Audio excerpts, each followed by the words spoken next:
guts and parts, all in the river, flowing into Lake Michigan, where we get our drinking water from. In fact, any industry along the river just used the river like a garbage can, because everyone else was doing it. It became very polluted. At one point, it was described as being slow-moving and sludgy. You can imagine a river of dirty cookie dough-like material, all flowing into Lake Michigan, where we get our drinking water. And we had a filtration system back then, but it was the 1800s, so it wasn't very good. There's even stories of people turning on their faucets with fish coming out. Imagine now when you're trying to wet your toothbrush with fish landing on it. So if it's not going to catch a fish, you know it's not going to catch pathogens or bacteria. So we started to have major disease outbreaks. Typhoid fever, cholera, I call Chi-Town. It's CB slang for truckers. Truckers had nicknames for cities when they're on the road on their CBs. They called Chicago Chi-Town, and it spread throughout the culture. Also, another nickname for Chicago is the second city. A lot of people thought we got that nickname because we were the second largest city historically after New York. That's not where we got that nickname. It's called the second city because in 1871, the first city burnt down, the Great Chicago Fire. The entire city burnt down except for Water Tower Place on Michigan Avenue, so we had to build a brand new second city. That's where we got that nickname. And if you guys have been down to Grant Park, you're actually walking on the ashes of the Chicago Fire. We took all the rubble from the Chicago Fire and pushed it into the lake. It's very shallow there, so all that land is all rubble from the Great Chicago Fire. Right on the lock, even when it moves. First building I'm going to point out is this black one right here. It's Lake Point Tower. It's the only building in Chicago east of Lakeshore Drive, only privately owned building east of Lakeshore Drive. The reason for that is there was a man named Daniel Burnham. He was an architect and a city planner, and he came up with something called the Chicago Plan in 1909. And in it, he stated that the entire lakefront should be made available for public use. So all you see are things like Navy Pier, museums, beaches, what have you. He didn't want industry or wealthy people hogging the lakefront. He thought it should be owned equally by the poorest and richest person in the city. He called it Chicago's front yard. So there was an ordinance saying you couldn't build on land east of Lakeshore Drive for a privately owned building. These guys weaseled in on a loophole because there used to be a parking garage here for Navy Pier, and they said we're not building on land, we're building on a parking garage. And as stupid as that argument sounds, it held up in court. The loophole was closed shortly after in the mid-60s, so this is the only building you're going to find east of Lakeshore Drive, privately owned. It's had some famous residents over the years. Scottie Pippen used to live there, Sammy Sosa, Joakim Noah currently lives there. Also, Kurt Russell and Goldie Hawn had a place there. Full disclosure, I got that last part from Wikipedia, but I figured if you're going to lie on Wikipedia, why would you write Kurt Russell and Goldie Hawn? It's too abstract. That's Kate Hudson's mom, if any of the Lake Michigan, very shallow, but part of Lake Michigan. The shore used to go all the way up to near Michigan Avenue. However, in the 1850s, they built a pier along the north bank of the river, and sand and silt began to accumulate to the north of it. And before long, it became a big patch of usable land. It became a squatter's camp, nicknamed the Sands. The squatters were eventually kicked out, but then in the 1880s, a con man, this guy named George Wellington Streeter, he ran a ship onto the Sands and claimed the land as his own.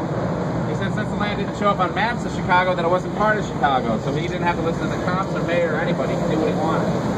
He called it the District of Lake Michigan, and he operated it as a vice district. The vice district is a place where people would go for things like drinking, gambling, and prostitution. Almost like a mini Las Vegas, but in the city. And they existed all over the city, and it typically wasn't a problem. As long as the cops were paid off, they turned a blind eye. But this particular vice district was a problem, because the richest people in Chicago lived right by it, and they didn't want to look at that all day. So they wanted Streeter and his wife, Ma Streeter, gone. That's what people called them, Pa and Ma Streeter. They had a hell of a time doing it. They even had shootouts with the cops and still wouldn't leave. They kept operating their saloons and brothels. They finally got him out after 30 years. They arrested him for selling liquor on a Sunday. But the neighborhood still bears his name today, Streeterville. Only in Chicago do we name entire neighborhoods after crooks. This is our newest neighborhood right here. It's called Lakeshore East. 10 years ago, none of these buildings were here. It was all part of the Illinois Central Railroad. And there was a little 9-hole golf course over here. This is a 28-acre, $4 billion development. They're almost designed to be almost like a gated community within the city, but without the gates. It's very exclusive. None of the streets run through. Very exclusive private schools. And very expensive. Cheapest one-bedroom you can find in there goes for $527,000. Cheapest one-bedroom condo. This is Centennial Fountain. Once an hour, this fountain shoots an arc of water over the river. It's meant to be symbolic. It's supposed to unite the two sides of Chicago, the north and south. They say a city divided by water, they're going to unite us with water. The irony is that arc never makes it. It comes close, doesn't quite get there. This building right here, facing us out this way, this is a Swiss hotel designed by an architect named Harry Weiss. Kind of an interesting guy, being kind of a drunk and a recluse later in his life. But it's shaped like a triangle. He used that triangle design a lot in his buildings. The reason for that is in a triangle-shaped building, there's no shared views. Every side of the building has a completely unique view of the other side. He also designed a federal prison in town. If you see it, it's stone-shaped, small slit windows. You won't see it on this tour, but if you're walking around the loop, you see it. That's a federal prison designed by the same guy. The building behind it with the wavy white balconies, that is the Aqua. That is the tallest building in the world, designed by a female architect. Her name is Jane Gang. Home of the Radisson Blue Hotel. A lot of retail condos as well. I got a friend who lives there. She pays $2,400 for a one-bedroom. Ain't bad. So that's how expensive it is to live in this area. This Columbus Drive, this bridge right here, there are 38 bridges in Chicago. 37 are like this. They're called vestibule bridges, also known as Chicago-style bridges. What Chicago-style bridges do is they open right in the middle. When tall masted ships have to come through, they stop traffic and open right in the middle. And they open quick. Even in a stiff 28-mile-per-hour wind, they can open in less than a minute. This short building over here, this is the Graham School, part of the University of Chicago. University of Chicago's main campus is down on the south side in Hyde Park.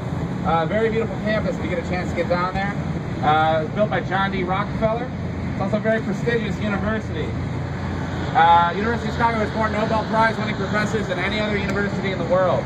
In fact, President Obama taught constitutional law at the University of Chicago before he got involved in politics. Their main campus down in Hyde Park is also the site of the very first controlled nuclear reaction. There's a secret government lab under the football field where they first split the atom. It was part of the Manhattan Project in World War II, and they were working on the A-bomb. This white building here is my personal favorite. This is the Wrigley Building. I just think it's the prettiest, particularly at night. They light it from the bottom. It's home of Wrigley Gum. When it opened in 1921, it was the first office building in the world to have air conditioning. Interesting thing about Wrigley, he didn't start out selling gum. He started selling baking soda. And he used to give a stick of gum to his customers as a thank you. But it turned out people liked the gum more, so he got out of baking soda and started selling the gum. This is Michigan Avenue, Magnificent Mile or Mag Mile. A lot of famous shopping and restaurants around here. This is called the Ensemble Bridge. This is Chicago's very first resident. A Haitian fur trader, this guy named Jean-Baptiste Salvo, had his house right there on the north bank of the river. We got any trivia buffs on board? Who can tell me what the building behind me is called? Brown, there you go. The Weave. Trump Tower. The Weave. Design, but we. he does have a bad hairpiece, doesn't he? You're fired. Guys, Adrian Smith designed this. He also designed the Burj Khalifa, which is the world's tallest building in Dubai. This was supposed to be the world's tallest building. However, after 9/11, they scaled back plans. They figured they'd have trouble selling condos in a building with such a high profile. Not only is this not the tallest building in the world, it's not even the tallest in Chicago. It's only second, so only for 1,300 feet high. Derrick Rose lives here from the Bulls. Also Patrick Kane from the Blackhawks. The guy who lives in the penthouse, this guy named Sanjay Shah, lives in the tallest apartment in the world. No one lives on a higher floor than he does. There's a $32 million condo. He negotiated patiently for 2 years and got it for $17 million. Oh, yeah. $15 million in savings. Also a cool restaurant on the 16th floor called 16. It's a little bit expensive, but if you want to go there and grab a drink along Wrigley Bank, very stunning views of the river. These two funny buildings right here are called Marina City Towers. They were built by Bertrand Goldberg and Associates in 1964. They were built at a time when Chicago was losing a lot of our population in the suburbs, so they're designed to be a city within a city.